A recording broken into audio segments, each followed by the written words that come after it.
Sotranao izahay satria mbola afaka andray fampianarana avy aminao, andray fampaherezana avy aminao Jesosy, satria ianao no Andriamanitra, ianao ilay be fitiavana Tompo, ianao ilay tsara indrindra, ianao ilay masina indrindra Jesosy, malala ny amponay tsiraray avy, mangataka aminao fanamasinao, hitaridalana izao fotoana izao, fotoana izay ampaherezanao anay, hiambina iaona aminao Jesosy, satria ho avy ianao ary efa kely sisa Jesosy dia ho avy ny fotoana iaonanay aminao eo amin'ny rahalanitra, ka misandrata Andriamanitra, misandrata avy indrindra eo amin'ny seza fiandriananao, amin'ny toerana ambony indrindra izay tsy takatray everina, ka ny voninahitra aneo anao rery ihany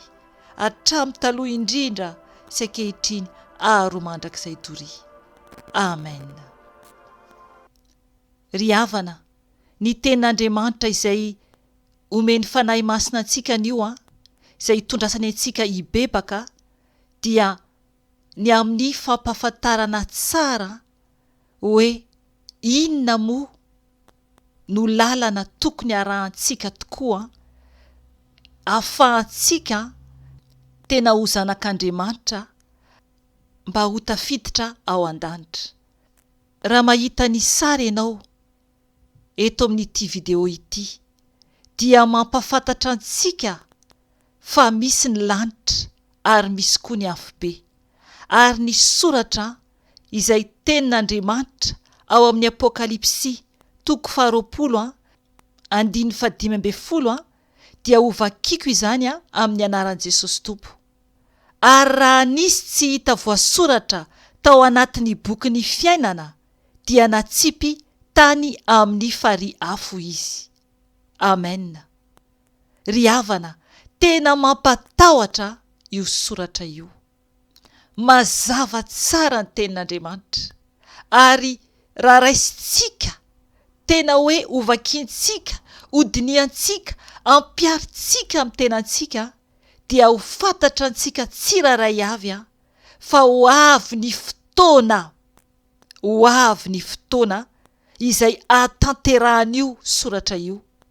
Misy amintsika tsiraray avy ho faty, mbola tsy tonga akory ny trompetra, mbola tsy tonga akory ny anjomara ampiakaran'i Jesosy ny olony, dia misy ny amintsika izay mbola velonaina amin'izao fotoana izao ny ho faty, hiala sahady eto ambonin'ity tany ity, ary ho tonga eo anatrehantsika io teny io. Raha ohatra ka tsy hita voasoratra ao anatin'ny bokin'ny fiainana ny anarantsika, dia atsipy any amin'ny farihy afo isika. Ry havana, tena mampatahotra izany, satria Andriamanitra dia tsy azontsika vazovaziana, fa izay afafitsika tsiraray avy isam-batan'olona no tsy maintsy ho jinjaintsika. Izany no mahatonga an' Jesosy mbola tsy miverina amin'izao fotoana izao, mbola manomana antsika izy, satria tena efa akaiky ny fotoana. Raha mijery isika ny zavatra maro eran-tany dia efa tena eo am-baravaran-lanitra Jesosy. Tsisy tsony ny ora, tsisy tsony ny segondra, fa miandro fotsiny ireo anjely ny hitsoka ny anjomara dia vita tanteraka ny eto amin'ity tany ity. Efa misy ireo fijoroana vavolombelona izay nozaraiko manambara fa efa tena efa akaiky Jesosy ary ho avy izy eny amin'ny rahalanitra. Ry havana, aoka isika hiomana hiaona amin'i Jesosy. Raha mijery isika ny lalana nalehan'i Jesosy, dia toy izany no tiany mba ho alehantsika koa. Satria raha tsy manaraka izay didin' Jesosy isika, raha tsy manaraka izay sitrapon' Jesosy isika tompoko, dia tsy ho tafiditra mihitsy ao an-danitra. ao amin'ny Jaona 4:4 dia efa niteny Jesosy namaly ny tenin'ny Tomasy, satria Tomasy nanontany azy hoe ovakiko izany amin'ny anaran'i Jesosy Tompo. Jaona 4:5-5. Hoy Tomasy taminy: Tompoko, tsy fantatray izay aleanao, koa ataonay ahoana no fahafantatra ny lalana? Hoy Jesosy taminy: izao no lalana sy fahamarinana ary fiainana. Tsy misy olona makany amin'ray afa-tsy amin'ny alalako. Amen. Io tenin'i Jesosy io dia mivantana amintsika tsirairay avy isam-batan'olona. Isika tsirairay avy isam-batan'olona. Mazava tsara ny tenin'i Jesosy eto izay namaliny ny fanontanian'i Tomasy. Hoy Jesosy hoe izao no lalana sy fahamarinana ary fiainana. Tsy misy olona makany amin'ray afa-tsy amin'ny alalako. Ry havana, io tenin'Andriamanitra io dia haitsika tsirairay avy tsy anjery. Nefany tsy tokony ho atao tsy anjery io, fa tokony hampiarina sy tena hoe hiainana tokoa io tenin'i Jesosy io, satria tsy tahaka ny zavatry ny tany, fa tena hoe ho fiainantsika mandrakizay. Ny tenin'i Jesosy eto hoe izao no lalana sy fahamarinana ary fiainana. Efa tena mandeha amin'ilay lalana ve isika tompoko? Ary efa tena miaina araka ny fahamarinana ve isika tompoko? Ary efa tena fiainantsika ve i Jesosy? Tena efa hoe hiainantsika isan'andro ve izy tompoko? Ny lalana dia i Jesosy no tsy maintsy andehanantsika. Tsy maintsy mandeha araka izay nandehanan Jesosy isika tsirairay avy. Ary tsy maintsy manao ny fahamarinana isika. Tsy maintsy miaina araka ny marina foana isika. Tsy maintsy marina foana izay ataontsika. Fa tsy misy ny eo ampovoany. Tsy afaka isika anota kely dia aveo iverina indray anao tsara. Fa ny baikon'i Jesosy eto dia miteny mihitsy Jesosy hoe fahamarinana. Raha fahamarinana Jesosy dia tsy maintsy koa isika manao ny marina. Tsisy intsony zany ny kolikoly, tsisy intsony zany ny zavatra ratsy iainantsika, fa tokony ho marina foana.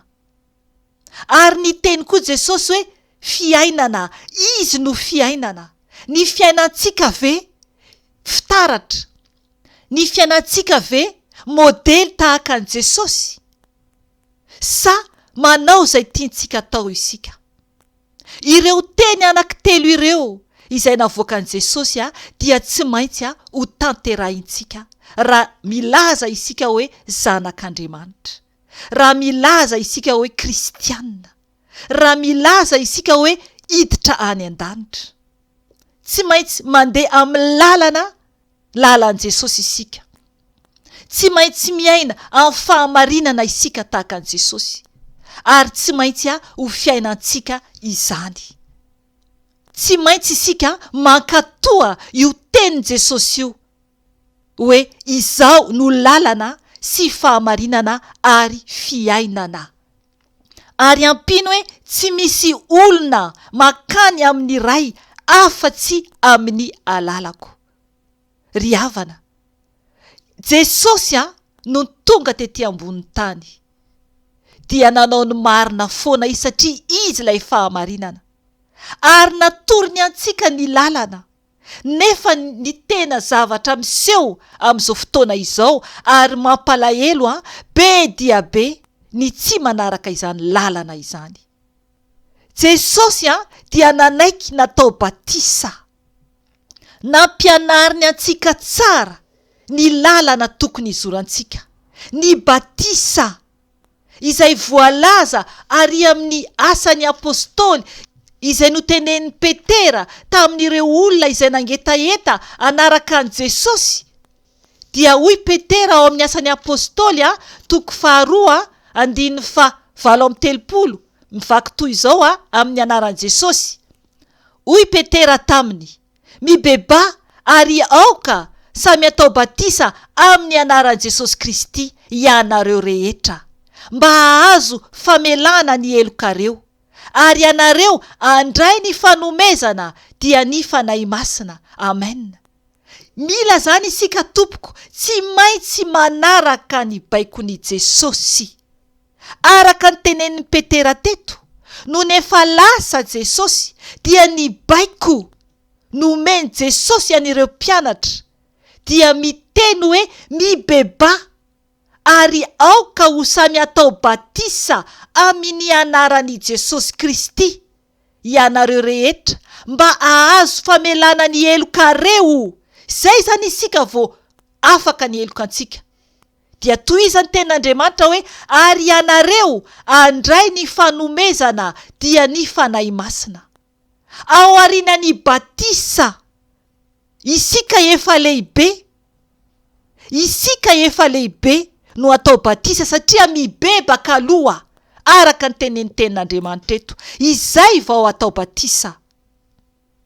Dia rehefa vita ny batisa araka ny ten'Andriamanitra eto, dia hoy ten'Andriamanitra hoe ary ianareo andray ny fanomezana dia ny fanahy masina. Any ry havana vo tonga ny fanahy masin'Andriamanitra ao anatintsika.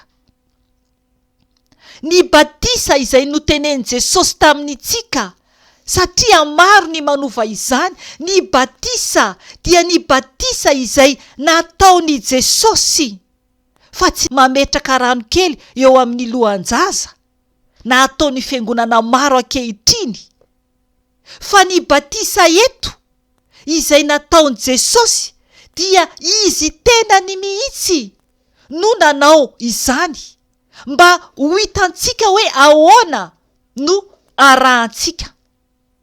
Ho vakiantsika izany ao amin'ny Matio 7:17 ka hatramin'ny 17.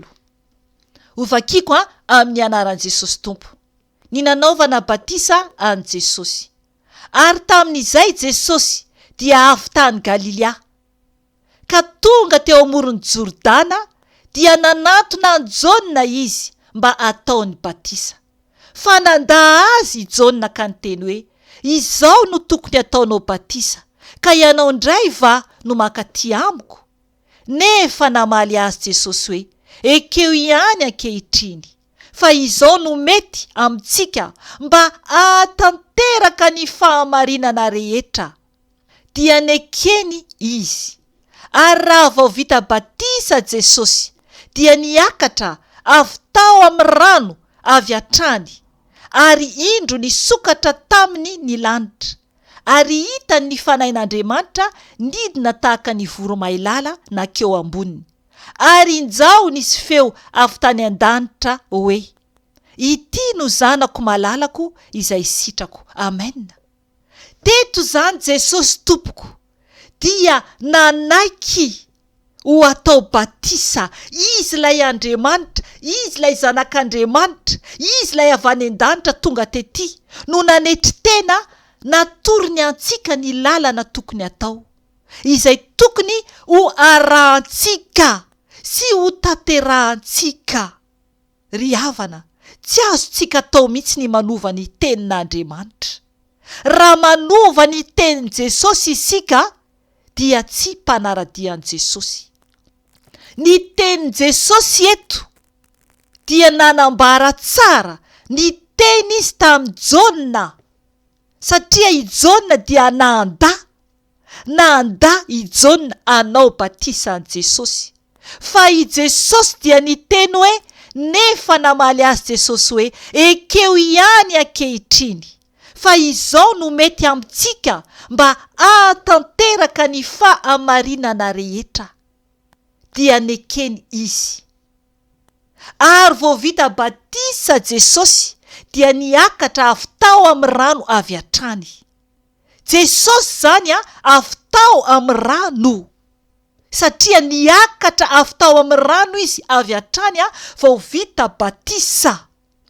Ary ny toy ny tenin'Andriamanitra eto dia niteny hoe ary indro nisokatra taminy ny lanitra, ary hitany ny fanahin'Andriamanitra nidina tahaka ny voromailala nakeo amboniny.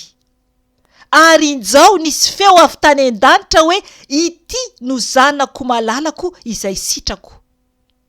Izay no zavatra niseho tamin'i Jesosy natao batisa. Tsy maintsy natao batisa tamin'ny rano be Jesosy tao amin'ny rano Jordana.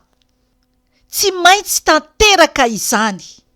Manambara izany fa ny fanahin'Andriamanitra dia nidina teo ambonin'ny Jesosy, naka endrika toy ny voromailala. Ary ny feo avy any an-danitra izay niteny hoe ity no zanako malalako izay sitrako. Ry havana, ao amin'ny Jona dia manambara fa i Jesosy no ametraka ny fanahy masina rehefa vita batisa amin'ny rano be isika. Ao amin'ny Jona 1 ny 7:30 ovakintsika izany amin'ny anaran'i Jesosy Tompo. Ary tsy nahalala azy aho, fa izay naniraka ahy anao batisa ao amin'ny rano no nilaza tamiko hoe izay ho hitanao idinany fanahy sy toerany dia izy no mpanao batisa amin'ny fanahy masina. Amen. Io tenin'Andriamanitra io dia mitovy ny ery amin'ny Matio ny amin'ny Jona mpanao batisa nanao batisa an' Jesosy. Teto Jona dia niteny hoe tsy nafantatra an' Jesosy izy, fa Andriamanitra efa niteny tamin'ny mialoha. Izay no nahatonga an Jona niteny eto hoe, averiko vakiny amin'ny anaran'i Jesosy Tompo, ary tsy nahalala azy aho, fa izay naniraka ahy anao batisa amin'ny rano no nilaza tamiko hoe izay ho hitanao idinany fanahy sy itoerany dia izy no mpanao batisa amin'ny fanahy masina. Amen. Ry havana, Jesosy ilay Andriamanitra tonga tetỳ ambonin'ny tany ny tafinofo, ary nanaiky izy hitondra ny fahotantsika tsiraray avy, nanolo tena ho antsika. Ary tsy maintsy isika tsiraray avy manaraka azy amin'ny lalana izay nalehany. Tsy maintsy isika mankatoa azy, ary tsy maintsy manaraka izay sitrapony Jesosy, satria izy rery ihany no lalana sy fahamarinana ary fiainana. Rehefa avy mibebaka isika dia tsy maintsy isika atao batisa. Ary Jesosy mbola nampianatra izy, nampafantary ny antsika anatin'ny teniny fa ny zaza tompoko dia tsy atao batisa. Maro ny fiangonana manao batisa ny zaza voateraka. Tsisy izany tenin'Andriamanitra izany ao anaty Baiboly hoe nanao batisa ny zaza Jesosy. Andao vakintsika ny ao Matio 7:20 oraisintsika manomboka eo amin'ny 9:17 ka hatramin'ny 9:15. Ovakiko amin'ny anaran'i Jesosy Tompo. Tamin'izany ny zazakely no entina teo amin'ny Jesosy mba ametrahany tanana sy hoentiny ambavaka. Saingy ny mpianatra dia niteny mafy ireny, nefa hoy Jesosy, avelao ny zaza ary aza rarana tsy anantona ay, fa anitoa azy ny fanjakany lanitra. Rehefa avy nametraka ny tanany taminy izy dia niala teo. Amen. Hitanao izany, Jesosy tompoko tsy nanao batisa ny zaza, fa nametraka ny tanany taminy dia niala teo. Aoka isika tsy ho diso lalana intsony, satria tsy iaona am' Jesosy mihitsy isika. ary tsy hiova mihitsy ny fiainantsika raha mbola manaraka fombafomba isika ary raha mbola miaino izay tenenin'olona isika nefany tsy amarintsika amin'ny tenin'Andriamanitra tompoko. Ny tenin'Andriamanitra dia manambara tsara koa amin'ny Romanina fa mila isika manaiky an Jesosy amin'ny vavantsika. Ny olona manaiky an Jesosy amin'ny vava dia tsy zazakely akory hoe ka ampianarina ampiaika ny fahotany, fa olona efa lehibe. Horaisitsika ny amin'ny Romanina 10:7-10. Hovakintsika izany amin'ny anaran'i Jesosy Tompo. Hoy ny tenin'Andriamanitra hoe satria raha manaiky an Jesosy ho tompo amin'ny vavanao ianao ary mino amin'ny fonao fa Andriamanitra efa nanangana azy tamin'ny maty dia ho vonjena ianao, fa amin'ny fo no inona azahoana fahamarinana ary amin'ny vava no anekena azahoana famonjena. Amen. Ry havana, mazava tsara, mila isika aloha manaiky an Jesosy ho tompo sy mpamonjy amin'ny vavantsika ary mino amin'ny fontsika fa Andriamanitra efa nanangana azy tamin'ny maty. Izay isika vo ho voavonjy. 10. Fa amin'ny fo no inona azahoana fahamarinana ary amin'ny vava no anekena azahoana famonjena. Ry havana, ny zazakely tsy mahay miteny hoe ity fa nanota, ity ako fa hibebaka. Ilay zazakely ny tenin'Andriamanitra no vakintsika teo aloha dia noentina teo amin'ny Jesosy, zany hoe nampanantonina teo amin'ny Jesosy, zany hoe noentina teo amin'ny Jesosy, mbola tsy nainteny. Fa eto mila isika miteny amin'ny vavantsika, mila isika mibebaka ny fahotantsika aloha. Izay ny tompo vo afaka iainaontsika raha mibebaka isika, satria voalaza ny tenin'Andriamanitra fa tsy miaino ny mpanota Andriamanitra. Mila isika tompo mibebaka aloha, izay isika vo afaka iainaontsika ny tompo. Ary mino fa Andriamanitra nanangana azy tamin'ny maty, manaiky isika fa Jesosy no tompo, izy no mpamonjy ny fiainantsika. Ary ao aorianan'izay dia miroso ho atao batisa tahaka an Jesosy izay natoriny antsika araka ny teny izay voalaza teo. Ary amin'ny fotoana io dia ho tanteraka ny tenin'Andriamanitra izay voasoratra ao amin'ny Lioka 5:10. Andao vakintsika amin'ny anaran'i Jesosy Tompo. Lazaiko aminareo fa misy fifaliana toy izany eo anatrehan'ireo anjelin'Andriamanitra ny amin'ny mpanota iray izay mibebaka. Amen. Araka ny tenen'ny Petera ary amin'ny asan'ny apôstôly teo. Mila aloha isika mibebaka dia avy eo isika vao atao batisa amin'ny anaran'i Jesosy Kristy. Mazava tsara tompoko ny tenin'Andriamanitra. Mbola tsy tara ianao.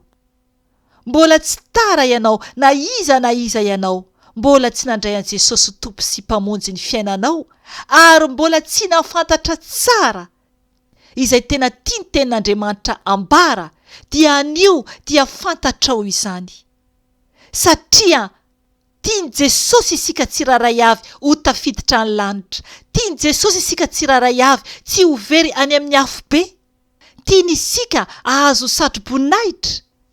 Ry havana, raha vonina ianao tompoko ny andray an Jesosy Kristy tompo ho mpamonjy ny fiainanao, dia manasanao aho hiomana, andohalika, hivavaka, hibebaka eo anatrehan Jesosy. Mangataka aminao aho andohalika, naiza no misy anao, naiza ny toerana misy anao, dia miangavy anao aho andohalika. Marina fa tsy mifankahita isika, fa Jesosy no ahitanao eo anatrehanao, Jesosy no eo alohanao. Aza manahy anao fa ny tompo mahita antsika tsiraray avy ny amin'ny toerana izay misy antsika. aza mangataka andro intsony fefa kaiky ny fiavian Jesosy. Tianao Jesosy, tiai Jesosy, ka tiany isika tompoko anolotra ny tenantsika ho azy. Ka raha vonina ianao andray an Jesosy ho tompo sy ho mpamonjy ny fiainanao, ka hibebaka ny amin'ny fahotanao rehetra, ka tsy hiverina intsony amin'izany fahotana rehetra izany.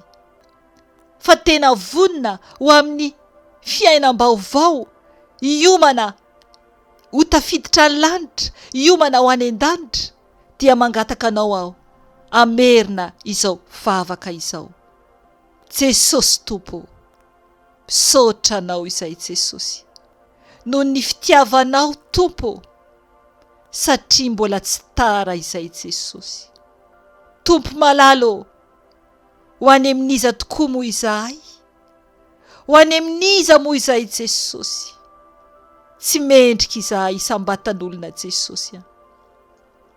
Jesosy anio dia fantatro fa mpanota aho, mpanota ratsy Jesosy, na dia hiantso ny anaranao ara Jesosy dia tsy mendrika akory aho.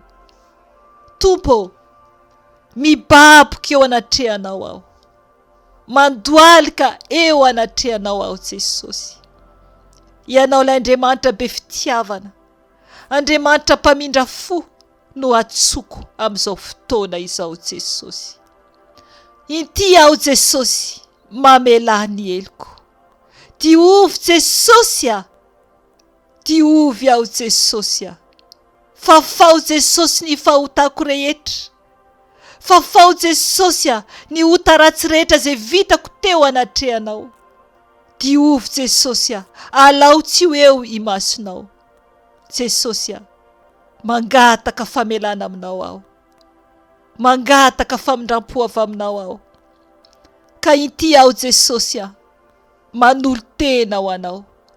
Tompo malalo, mandray anao aho anio, ho tompo sy ho mpamonjy ny fiainako. Sokafako anao ny foko Jesosy, manjaka ato am-poko ianao.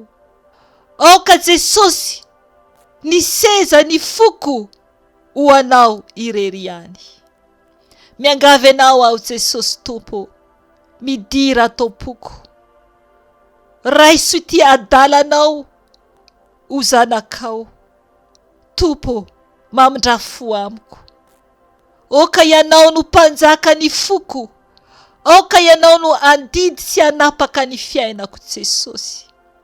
Ka manomboka an'io Jesosy dia aoka aho ho isan'ny olonao soraty ny anarako Jesosy amin'ny bokin'ny fiainana Jesosy. Soraty ny anarako Jesosy ho ao amin'ny bokin'ny fiainana Jesosy, mba ho tafiditra any an-danitra aho Jesosy. Mangataka anao a Jesosy, ikarakarahy manomboka an'io, ikolokolo ahy manomboka an'io Jesosy, mba tsy ho lavo aho. Mangataka ny fanahy masinao Jesosy hitari-dalanay, hampianatra ahy Jesosy, mba tena ho mendrika ao anatrehanao, mba handeha araky ny fahamarinana sy ny fahamasinana Jesosy. Ka tena hiaona aminao Jesosy, mba tsy ho verimaina tompo ny nandalovako eto ambon'ity tany ity. Satria Jesosy, mbola nomenao tombonandro aho hibebako aminao. Tompo, mamindra-fo amiko, mamela ny eloko. Ampianary foana aho Jesosy, vangio aho Jesosy, mba tsy ho anisan'ireo very Jesosy. Mitalao aminao aho Jesosy, mamindra-fo amiko, mamindra-fo amiko Jesosy. Misaotra anao tompo, satria anao dia tsy mba mandahy izay manatona anao, tsy mba lavinao ianao Jesosy izay manatona anao. Misaotra anao Jesosy, miantoraka eo atongotry ny hazo fijalianao aho Jesosy, mametraka ny fahotako rehetra, ny enta mavesatro rehetra Jesosy, apetrako eo atongotra ao. Ka manomboka an'io Jesosy, amboary aho Jesosy ho anao, mba ho hitan'ny olona rehetra Jesosy a, mba tsy hanalabaraka ny anaranao Jesosy a, ary mba ho isan'ny zanakao.